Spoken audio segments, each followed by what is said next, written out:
Cara belajar efektif.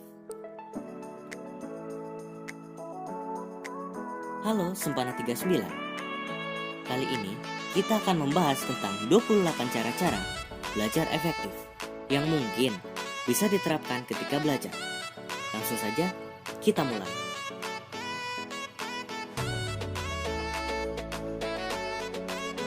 Pengertian belajar yang efektif adalah cara belajar mengajar yang berhasil guna. Dan proses pembelajaran itu mampu memberikan pemahaman, kecerdasan, kesempatan, dan mutu yang lebih baik.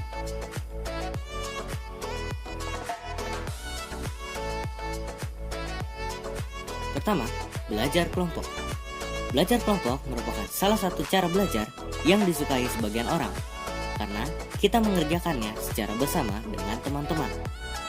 Dan beban yang ditanggung pun berkurang. Belajar kelompok pun mempunyai banyak manfaat untuk belajar. Berikut beberapa tips dalam belajar kelompok. 1. Lakukan pembagian tugas yang adil. 2. Ciptakan suasana yang serius tapi santai. 3. Jangan malu untuk mengajukan pendapat. 4. Jangan egois. 5. Saling membantu satu sama lain. 2. Rajin membuat catatan intisari pelajaran. Mengapa menurut saya ini penting? Karena contohnya, saat ingin belajar untuk ulangan, kita tidak perlu membuka buku yang tebal dan mencari materi yang kita ingin pelajari. Dan kadang-kadang, guru memberikan poin-poin penting yang tidak tertulis di buku. Catatlah bagian-bagian penting dari suatu materi pelajaran di buku tulis. Untuk membuatnya menarik, kamu bisa menghiasnya. Selamat mencatat.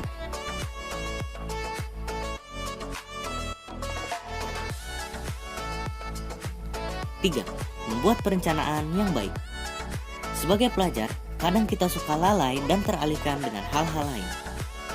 Untuk mensiasatinya, ada baiknya kita membuat perencanaan dalam belajar untuk dapat mencapai tujuan yang kita inginkan.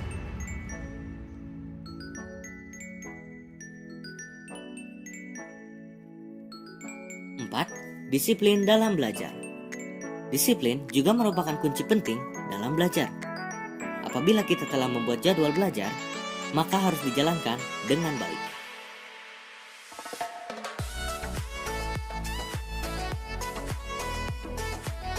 5. Menjadi aktif bertanya dan ditanya. Jika ada hal yang belum jelas, maka tanyakan kepada guru, teman, atau orang tua. Serta tawarkanlah pada teman untuk bertanya kepada kita hal-hal yang belum mereka pahami. Dan jangan lupa untuk melakukannya dengan sopan dan tidak memaksa.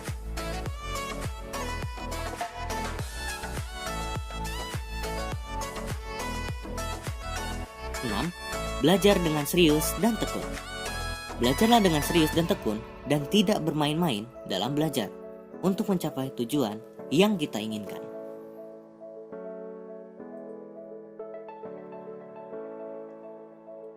7. Hindari belajar berlebihan. Belajar dengan tekun memang sangat dianjurkan, tetapi harus ada batasnya. Dan jangan dilakukan berlebihan di luar kemampuan kita, karena akan menimbulkan dampak buruk.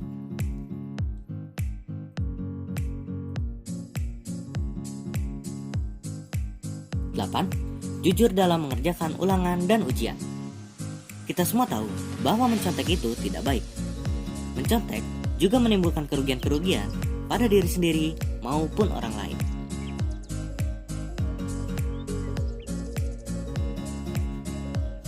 9. Jadilah seorang pemimpin. Latihlah rasa tanggung jawabmu. Tanggung jawab merupakan salah satu hal penting yang harus kita latih dan kuasai. Sebagai pelajar, kita juga harus mempunyai sifat seorang pemimpin. Untuk melatihnya, kita tidak perlu harus menjadi pemimpin suatu kelompok. Mulailah menjadi pemimpin pada diri masing-masing.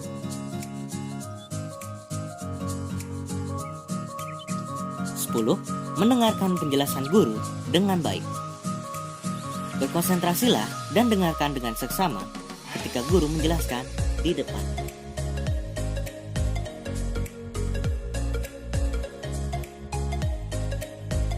11. Jangan malu untuk bertanya. Cara-caranya adalah 1.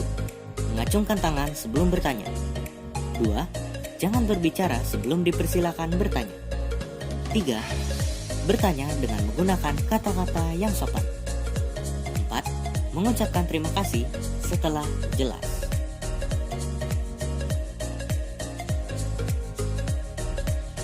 "12. Selalu mengulang pelajaran yang sudah diajarkan.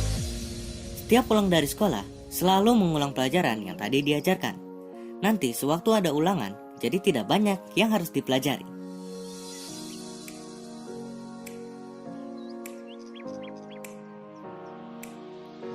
13. Cukup istirahat, makan, dan bermain. Agar mencapai hasil yang maksimal, kita juga perlu menyeimbangkan semua kegiatan kita, termasuk istirahat, makan, dan bermain. 14. Banyak berlatih pelajaran yang kurang disukai. Menurut saya wajar apabila kita kurang menyukai suatu pelajaran. Tapi kita tetap harus melatihnya, karena bagaimanapun juga semua pelajaran itu penting. Mungkin kamu bisa melatihnya dengan cara-cara yang kamu suka, atau dengan orang-orang dan suasana yang kamu suka pula.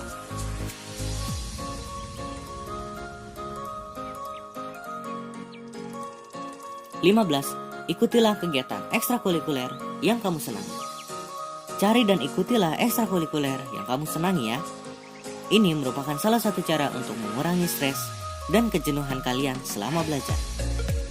Selain itu, kalian juga bisa menambah dan mengasah kemampuan baru.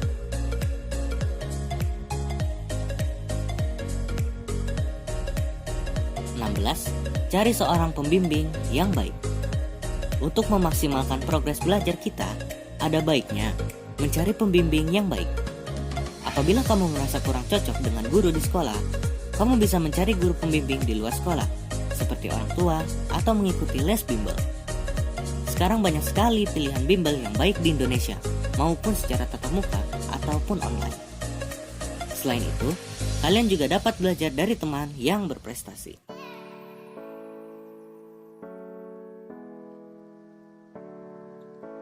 17. Jangan suka mencontek teman. Mencontek akan membawa dampak buruk bagi kita.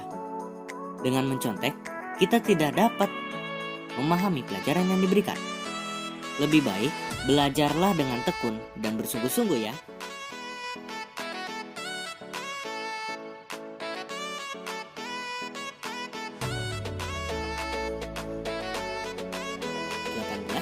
Niat dengan sungguh-sungguh. Untuk memulai belajar, kita harus mempunyai niat yang kuat di dalam hati kita.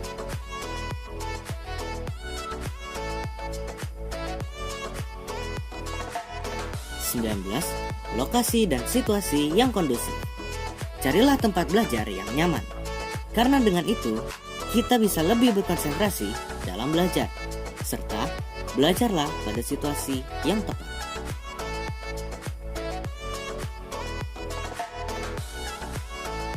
20. Hindari sikap tidak jujur. Tanamkanlah kejujuran pada diri masing-masing, karena percayalah, jujur merupakan hal yang sangat penting, bukan hanya dalam belajar, tapi di semua aspek kehidupan.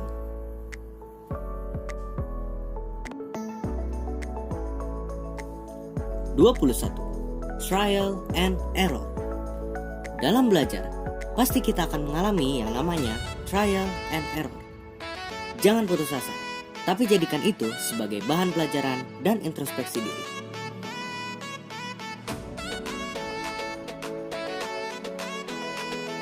22.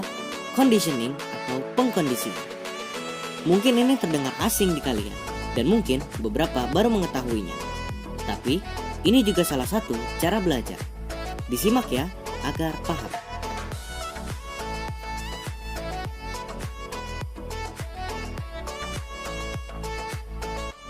23. Metode berpikir.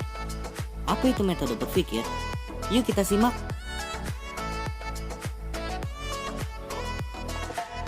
24. Mulailah dari yang kecil. Mulailah belajar dari topik yang paling Anda kuasai atau yang paling gampang.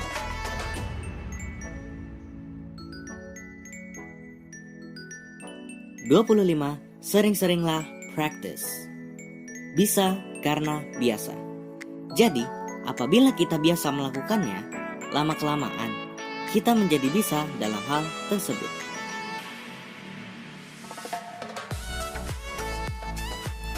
26. Fokus. Ketika belajar, kita dituntut untuk serius. Mengapa?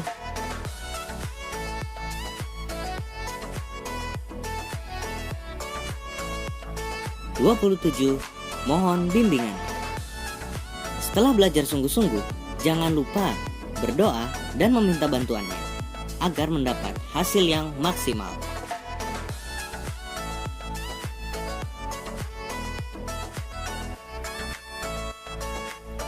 28. Menggunakan sumber-sumber yang relevan.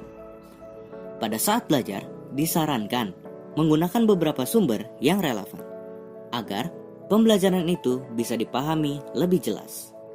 Apalagi, sekarang banyak sekali media-media dan sumber-sumber yang bisa digunakan.